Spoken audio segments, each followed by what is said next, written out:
Welcome to Exercise at Home with Balanced Body. I'm Elizabeth Larkam. Grab your anti-stress spray and join me for a 30-minute arc sequence that focuses on knees, on knee tracking in all different dimensions. Now, it's obvious to you that I need to spend a lot of time focusing on my knee, at least this knee, coming from a soccer injury when I was 15 when I tore all the structures in that knee. And then no rehabilitation and bad surgery that never should have been done and no rehabilitation. Anyway, I rely on the Pilates environment and movement specifics and manual therapy to keep me intact and keep my proprioception alert and awake. Now, I bet you didn't expect this. Think about a skin brush, a dry skin brush. Grab a dry skin brush next time you can. And in order to improve the proprioception around any joint, scrub in this case, your knee with a dry skin brush in a circular fashion around the front, around the side, around the back of your knee, around the back side of your knee. And if you have enough time, make these dry skin brush circles all the way down to your foot, and then if you were not wearing a unitard, all the way up to your thigh. This dry skin brush will stimulate the proprioception around your joint such that when you're involved in knee tracking exercises, you will be better prepared, more alert. Your sensory system will work better with your motor system. So here we have the Pilates arc, and it's the convex side is down towards the floor.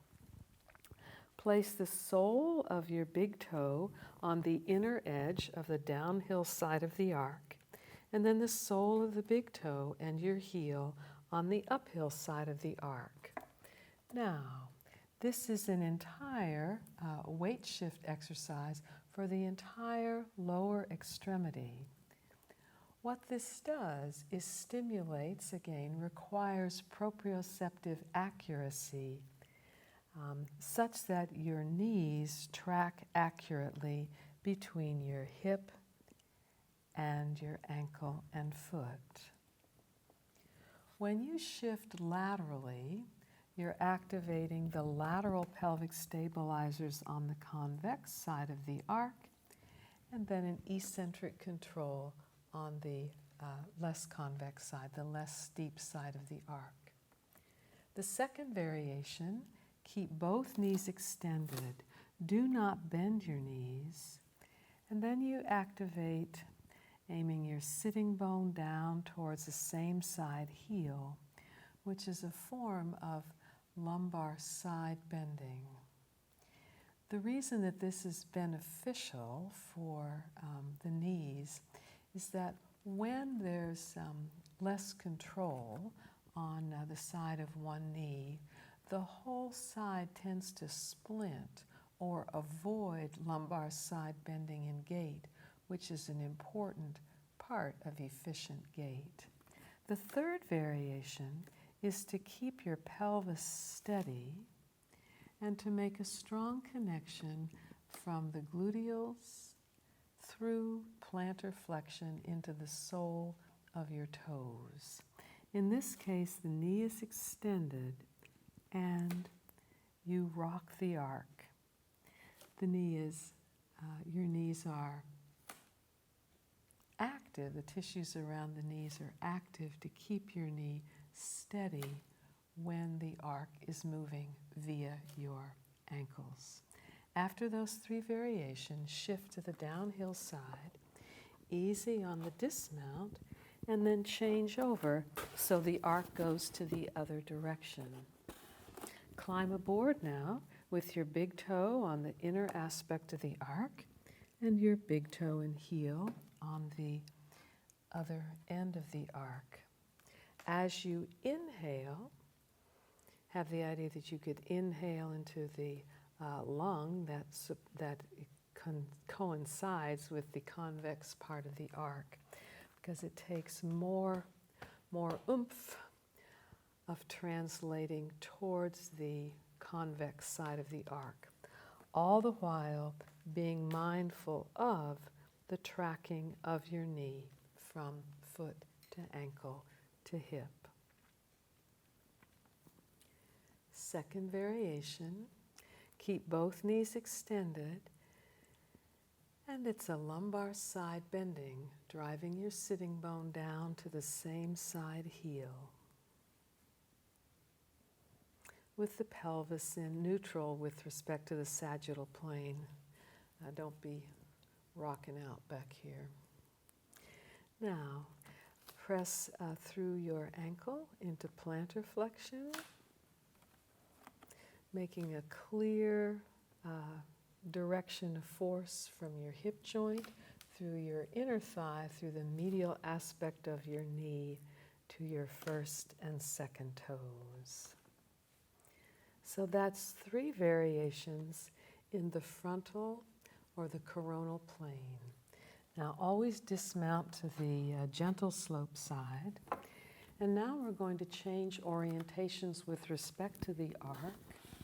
So the arc is going to be rocking in the sagittal plane.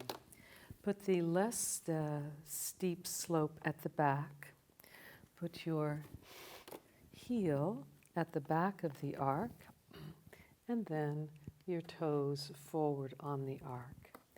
As you inhale, drive from sitting bone into your front foot. Rock your weight forward on the arc and rock your weight back. As you inhale, drive your pelvis forward and up, drawing your kneecap up in the direction of your hip joint. Exhale to rock back. Inhale, shift your weight forward and up. Exhale to rock back. Once again, inhale. This puts a fair amount of force through your front knee, but when you anchor your heel and traction your knee by engaging all the tissues, front, side, back, and side of your thigh, then you can have a good support of your knee. Shift your weight to the back foot, and it's time for a mid-air transfer. So both heels go at the back of the arc, and then the back foot comes forward. As you inhale, rock forward and up. Exhale, your weight goes back into your back heel. Inhale, pelvis and thorax come forward and rock back. Twice more, forward and up, back and down, and forward and up. In all cases, drawing your kneecap up in the direction of your hip joint. Now, let's bring both feet to the back of the arc and your hands to the front of the arc, aiming your sitting bones up and back and wide. Minimizing the weight shift as you exhale, push down with your left hand and pull up with your right hand. Reach back through your left heel. So now you are requiring a full knee extension on the right side, drawing your kneecap up in the direction of your hip joint, sending your heel, lifted heel, a long way from the arc heel. If you have a chance to practice my hip section on the mat, then your hips will be very well prepared for this particular knee focus on the arc. As you exhale, push down with your left heel and down with your right hand. Pull up with your left hand so you activate the anterior and posterior oblique sling system. And this dorsiflexion action will encourage full knee extension. having the idea that as you inhale, you could take your ceiling leg higher. Exhale, come down from here. And then the third section, turn your arc around. So now the gentle slope of the arc is forward. And you will put the sole of your metatarsals, the ball of your foot, in contact with the front edge of the arc. One foot is forward and the other heel is back. As you inhale, push down with your back heel and draw your back knee up in the direction of your hip joint. Exhale to rock forward. Inhale, shifting your weight back, making a strong force, a strong transfer of force connection from your heel on the arc all the way up to your sitting bone, and activating the tissues around your knee to draw your knee up, your kneecap up. Now, while you are here, alternate the plantar and dorsiflexion. So press down with your front toes, press down with your back toes, front toes and back toes, forward toes and back toes, forward and back. For your mid-air transfer, shift your weight towards the gentle slope, bring the other foot down forward, and then change the new heel at the back. As you inhale, your whole central axis shifts back. Exhale, and it rocks forward. Back end, and forward end, back end, forward. In this case, or in all cases with this standing sequence, the knees are part of a full weight-bearing, closed kinetic chain motion on a moving surface. Yes, which is useful for developing the proprioception in that joint. Now, keep the arc, keep your pelvis fairly steady, and you alternate plantar flexion of the front foot, plantar flexion of the back foot. Push down with the front toes and lift the back heel.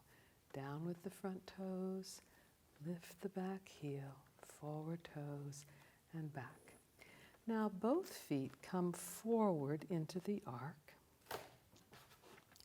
And we're always told, and we understand, that squats are a superior form of strengthening exercise, so useful for incorporating, using all the myofascial sling connections for the lower body work. So here we have some squats on the dynamic surface of the arc. As you inhale, aim your sitting bones back behind you. Lift your chest bone, lift your gaze, tip of your tongue to the roof of your mouth behind your upper teeth, and eyes, for the moment, will look straight ahead. Now, as you inhale, have the idea of bringing your pelvis, bring your sacrum forward and up to balance high on your hip joints. I think I got confused on the breathing there. I'll do a better job this next time. As you inhale, we'll take the squat, tracking your knees forward over your toes. The surface of the arc supports dorsiflexion of the feet, of the ankles, and gives you a good support as you come towards your squat. And then it's the exhalation will bring the pelvis forward and up. Inhaling, steering your knees forward over your second toes, drawing the sides of the big toes into the arc and wiping the heels, the rear foot out. So your feet are having this orientation, and steer your knees over your third toes. Come in the direction of your squat, sitting bones back behind you, fingertips reaching down to the arc. Exhale, come forward and up. And we'll take 2 more of these. Inhale, sitting bones up and back and wide behind you. Chest bone lifts. Tip of your tongue to the roof of your mouth behind your upper teeth. Fingers in the direction of the arc. Exhale, bring your hip joints forward and up, and drawing your knees up in the direction of your hip joints. Thank you so much for joining me. I look forward to being with you next time in Exercise at Home with Balanced Body. Bye now.